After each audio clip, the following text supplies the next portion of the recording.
presentation of HBO Sports. Back it up, guys. Back it up.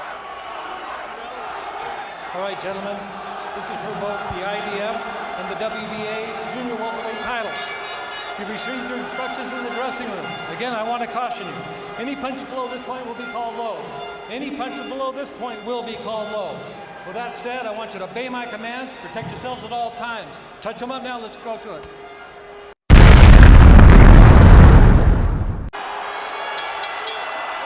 Judah says, with all his experience, he can teach Khan a lesson.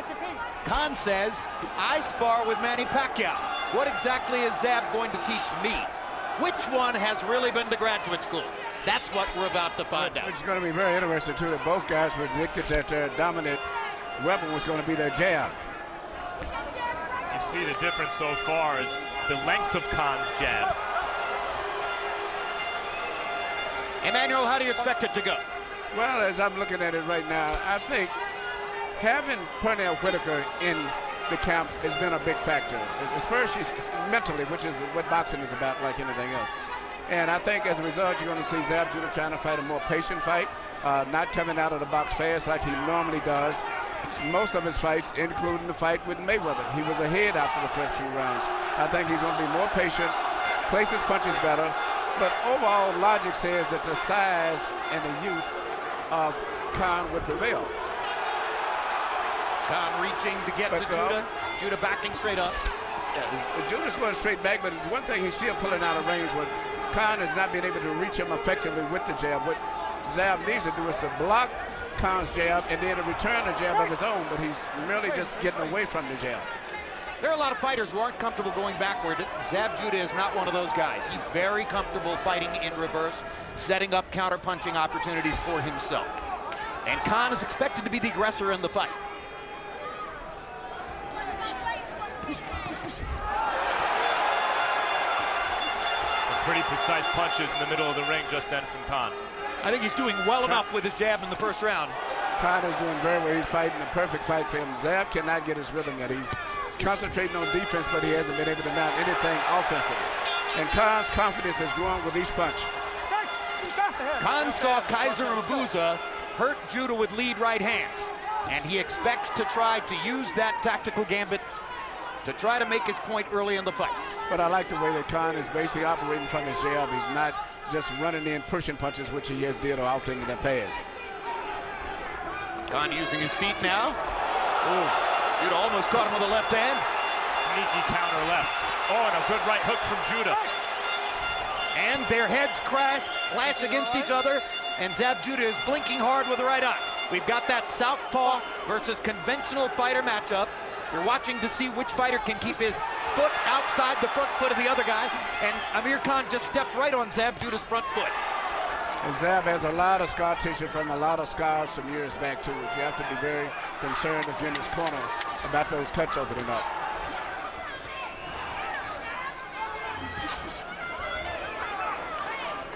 As expected, Khan is more active, throwing punches in the first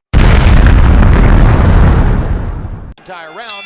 But all in all, the reason Pernell Whitaker said, okay, you're over it now, is that Judah only threw 21 punches in the first round. Khan threw 51, and that made it a relatively easy round to score. Judah looks like his vision might be impaired from that head, but still it looks like there's some swelling or some marking around that right eye. Khan is a bigger, faster guy, and he's fighting with a lot of energy and confidence. Well, Zab Judah told us in our fighter meeting yesterday that he is sure he's never been in the ring with anybody who had faster hands. As he said, in the first 4 rounds, my hands were faster than Mayweather's. Everybody who's been in the wild card gym and has watched Khan work out says Zab's about to see that for the first time in this fight, because definitely Khan has faster hands. I haven't seen that so far tonight. I'd say their hand speed is comparable. I see the difference so far is that Khan has the longer reach, and he's putting his punches together. He's way more relaxed and aggressive. He's much more aggressive. It's just simply a game of 2 accurate punches. A guy who throws the most punches is probably going to end up taking advantage of and winning, and that's what's happening in this case. Although Judah's defense, He's had his moments here, and he's avoiding and blocking a lot of Khan's shots. He's doing a lot of what Purnell told him, which was going down underneath the punches. He's doing that very effectively, but he's got to return something back. But I think that eye is bothering him, and that may be a big factor going down the fight. Good, quick little left hook inside by Khan. A check hook as Judah came by. Judah's always been a pot shotter, meaning he looks for openings and mistakes in his opponent's offense, and he jumps in with one hard shot, hoping to hurt his opponent. Hey, you guys have mentioned the eye. Judah's now bleeding from both the nose and the mouth. We've seen Judah's face a bloody mess in the past. Khan forcing a right hand. Now rips Judah with the left.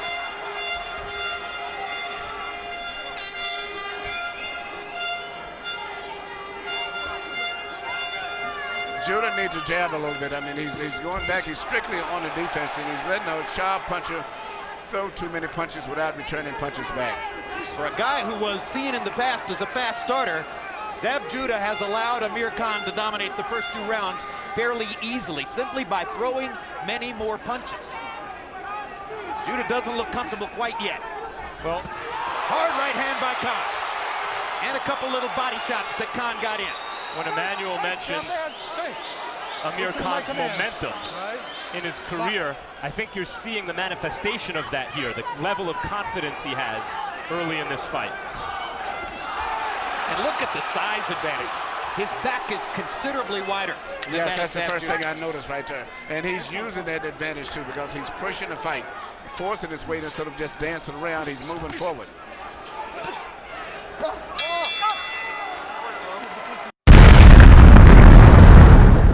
Connected on 24 punches by CompuBox count. Zab Judah has landed 6. So the bottom line is that Amir Khan has gotten out of the gate and Zab Judah is stuck there, trying to get himself started in the fight.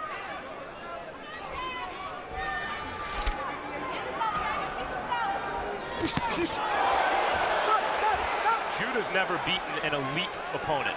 The closest thing he's beaten a lot of good fighters, but every time he stepped up to the top, the real upper echelon, he's lost, unless you consider Corey Spinks an elite fighter, and I don't think he was quite. This would be a first for Judah if he could pull off the upset. Judah with a wild swing there. Looks as though he wants to try to make his punching power a factor in the fight now. Watch your hands, guys. Watch your hands.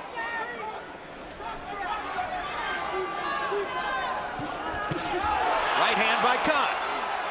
And what we're also seeing, therefore, might be an indication that Khan is already an elite fighter. Well, I'm very impressed with Khan's, not just the boxing, but his physical strength. He looks like a welterweight in there with a junior welterweight. He looks very physically strong, and he's fighting the perfect fight for his physical advantage as well as his hand speed. They're talking about going to 147 pounds. Some say that would be about the money, but Khan is clearly getting bigger. This is a bigger physical specimen than we saw in the ring against Maidana in December. Yes, and even though Zab is ducking and making nice moves, the physical size is really bothering him a lot. Zab mentions having Pernell Whitaker in the corner. It's like Scottie Pippen in '93, you know, scrimmaging against Michael Jordan. In fact, Amir Khan is the one sparring Manny Pacquiao all the time. He's the guy in there with Michael Jordan.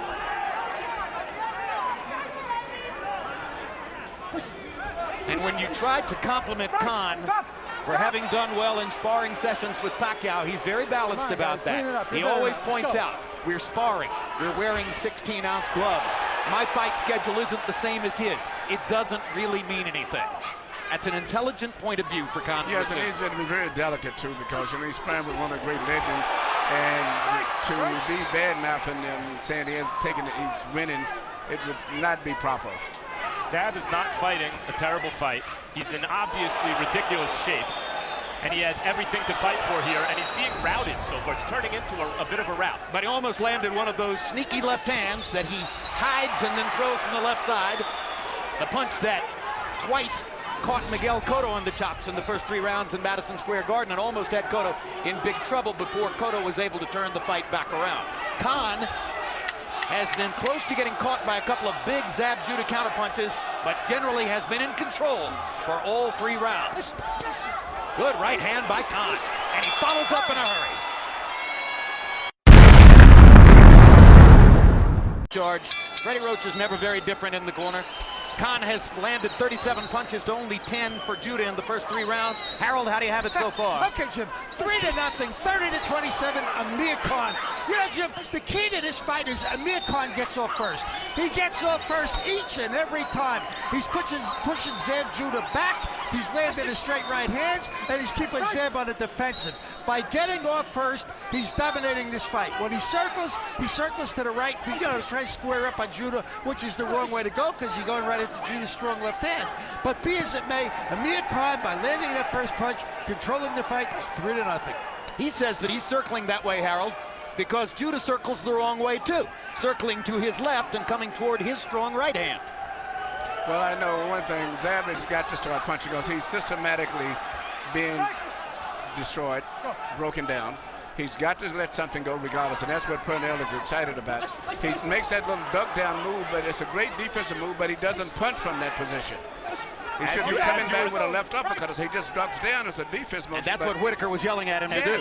As you said that, Emmanuel, you saw an example of it. He ducked down very nicely, avoided a 4-punch combination, did not fire anything in return. But the physical weight and strength of this man coming over his shoulders, over top of him, is going to drain him. Just like I said right there, even though he's avoiding the punches, physically it's draining him because the man is coming in, charging into his body, and he's physically not strong enough anyway as it is to me. You know, the other thing is that Khan can hit Judah from a distance that Judah cannot return fire. There's the advantage in size and height and reach. Khan is fighting an exceptionally smart fight.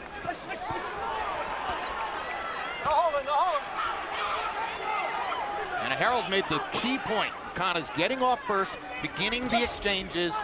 Judah finds himself trying to follow up with a few body punches after Amir has done something upstairs.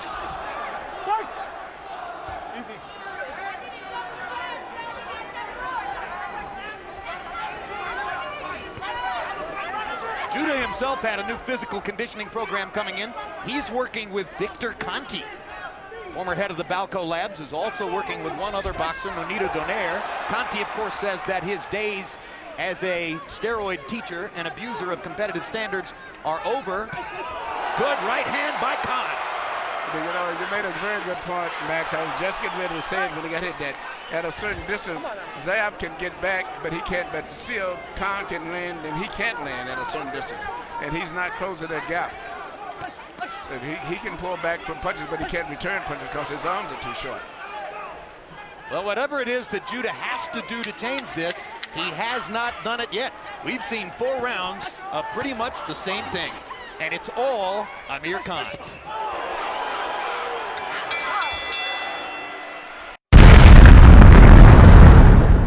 Khan is averaging 56 thrown, 12 landed. Zab Judah is averaging 23 thrown, 4 landed. End of story so far. It looks like Zab's just hoping that one of those 4 does enough damage that he can go into finisher mode. But in the meantime, you know, I wouldn't say he looks finished. He's still throwing those bombs. He's still trying to execute a game plan. But, you know, he's losing every round and getting beaten up.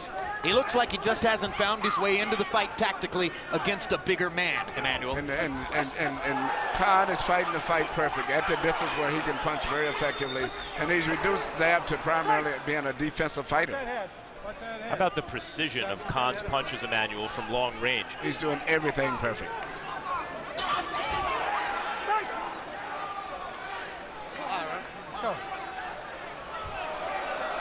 And now Judah is once again bothered by an eye after once again apparently their heads came together. Let's go. And among Khan's many other advantages, he seems to survive the butts back. Yes, and that's amazing. When Zab is the one with the bald head, and Zab is the shorter fighter. But every time that they have collision, it seems like he gets the worst of it. Zab's really trying to hit a home run with those uppercuts now.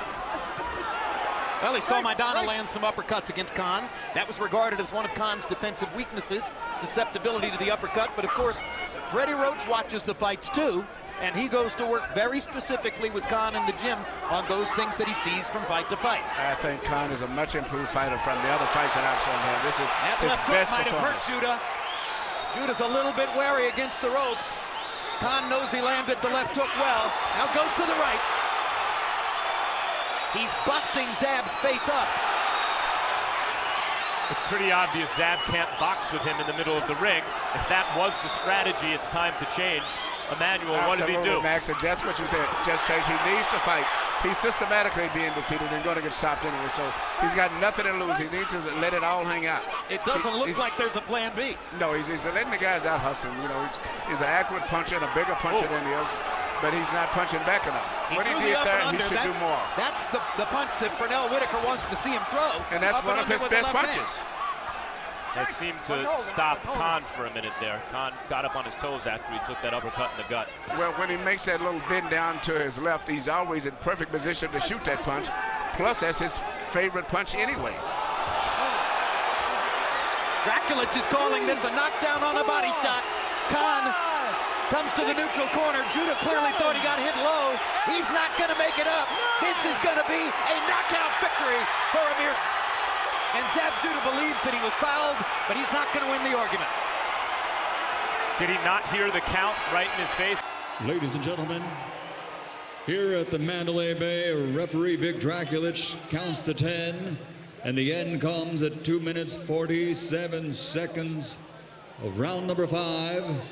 The winner and now the unified WBA and IBF 140-pound champion of the world from Bolton, Lancashire, England, Amir.